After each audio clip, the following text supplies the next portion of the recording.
Hello everyone. As a person working in the field of stamping and body-in-white assembly, my goal is to provide automotive OEMs and suppliers with solutions and methodologies in order to achieve the most effective dimensional accuracy. This is the reason why I would like to turn our conversation today to the question of compensation strategies. This topic is very well known in the context of stamping, but did you know that it is also applicable in the context of sub-assemblies that will be used to constitute the vehicle's frame?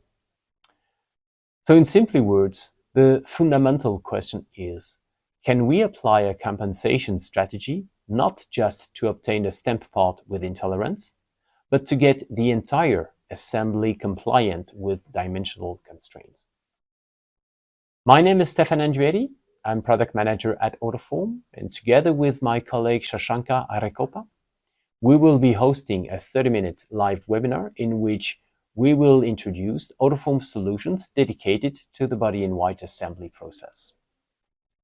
In this webinar, you will understand how you can take advantage of digital compensation and gain valuable insights into different key areas: determining the most influential part in the assembly, applying the most effective compensation strategy to solve final assembly tolerance issues, and saving quality loops in try-out and ramp-up phases. We offer 2 sessions on the day of Thursday, November the 28th, so feel free to register and select the time that works best for you.